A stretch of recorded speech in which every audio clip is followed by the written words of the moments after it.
Hey everyone, just wanted to cover a topic that I keep getting asked from clients and just people in general that are wanting to know what's going on in the real estate market right now. So, one of the questions that comes up when I talk to people that are interested in selling their home is, well, if I sell my home right now, I would have to buy in a seller's market. And if I did that, it doesn't seem like it would be a good time to be selling my house and then going out and repurchasing something. And that could be true depending on the market that a person might be in. But let's talk about the real numbers. For those of you who don't know, my background is financial planning. I was a financial planner for most of my adult life. And so I always look at things from a numbers perspective. So what's going on in the market right now, and the reason that houses are selling so quickly is because of the cost of money. So right now, if you were to go out and buy a $300,000 home, right now I'm seeing people buying homes in the 2.5% interest range, which is really mind-boggling if you think about it. So if you look back at the history of my life, the average home interest rate during the time I was in the financial world, for instance, was somewhere between 6 and 10% interest rate. So if you go back, clear back into the late 70s, early 80s, when I was coming out of school, back then people were paying 10, 12% interest on a home loan. You don't even see that on a car loan these days. So what does that really look like? So let's say you put 5% down on your house, which means that this would be a $285,000 loan. And grab my notes here so I get these numbers right. And let's say the average person, for most people, the average person is going to live in a house 7 years. That's the national average. So let's say you lived in that house for 7 years. Here's the big question. How much would you actually pay in interest over that 7-year window? Well, the number on a 2.5% interest rate means you're going to pay roughly $45,779 in interest in the first 7 years of that loan. So you're obviously going to pay more than that. You're going to be paying principal, you're going to be paying taxes, you're going to pay insurance, and all those things. But this is how much you're actually going to pay the bank for the benefit of having access to the money.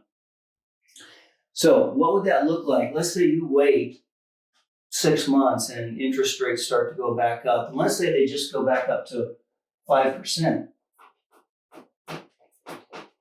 Same loan, same 7-year time frame. Any idea what you think the interest that you're going to pay over that same 7-year window is? I'll give you a second to think about it. So at 2.5%, it's $45,000. At 5%, let's look at this number. You're going to pay $94,159 and change over that same 7-year window at a 5% interest rate. So what does that really mean in the real world? Well, that means that the difference in these two numbers is $48,000 more that you're going to pay down the road if you bought the same house. So that's why you're seeing so many people buying a house right now, because at 2.5%, this is the difference, right? They're paying $45,000 in interest in that first 7 years versus almost $100,000 in that same time frame. The savings of almost $50,000. So let's talk about one other thing that I don't have in my notes here, but if Bert can help me find my phone real quick and I can grab my calculator. I apologize. Had it here just a minute ago and now I don't know. No, here it is. Let's take a look.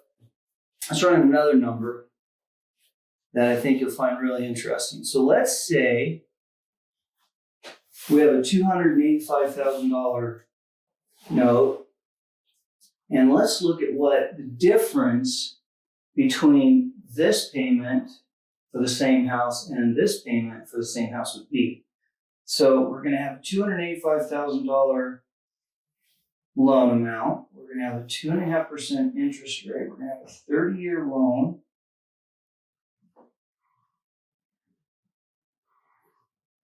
Your payment over here is going to be $1,126.09. This is your payment for this house. All right? Let's say we're going to change that to a 5% interest rate.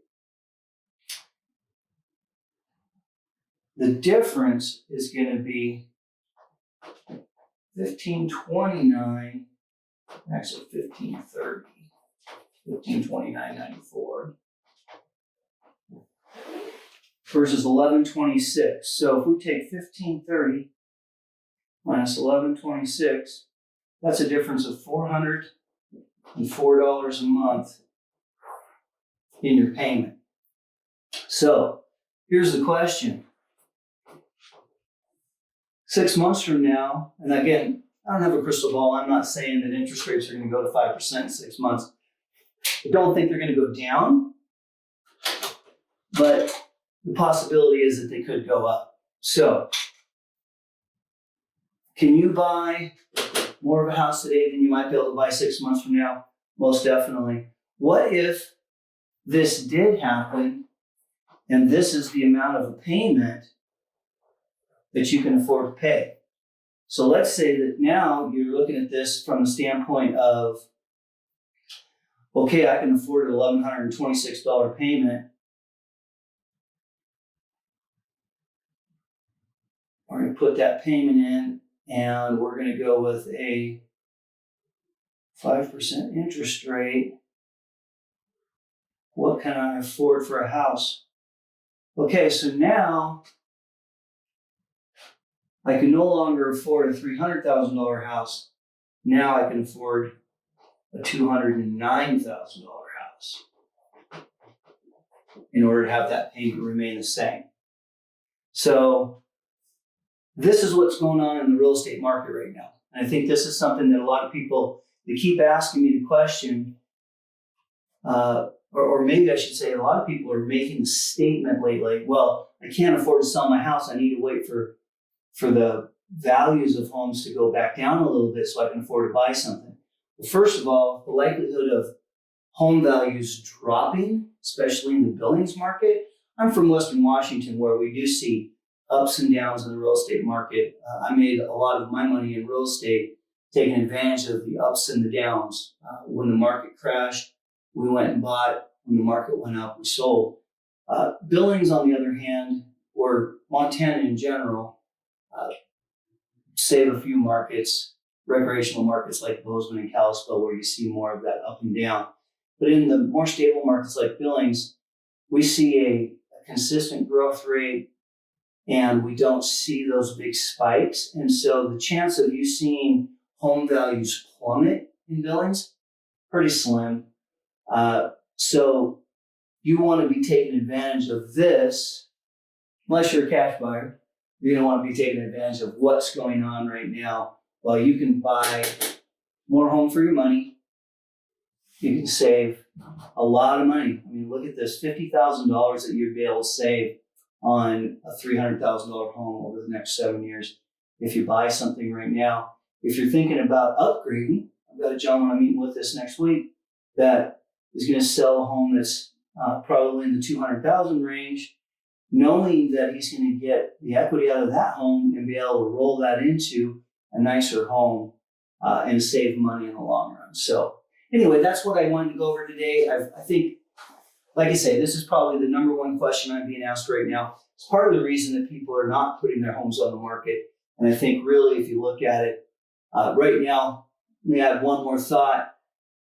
This is why somebody could go out right now and maybe buy a house that they think they're overpaying for. Maybe they spend $10,000 more than they thought they should on a particular property, because the difference in the cost of that money right now is so substantial. And the cost of money down the road is likely to go up. I don't see us going to a 0% interest rate on a home purchase. So anyhow, I hope that's helpful. If you have questions about how this stuff works, feel free to give a shout. You can reach me at 406-702-3949, or you can shoot me an email at Shawn, S-H-A-W-N, Johnston with a T @ KW.com. Look forward to talking to you soon. Have a great week.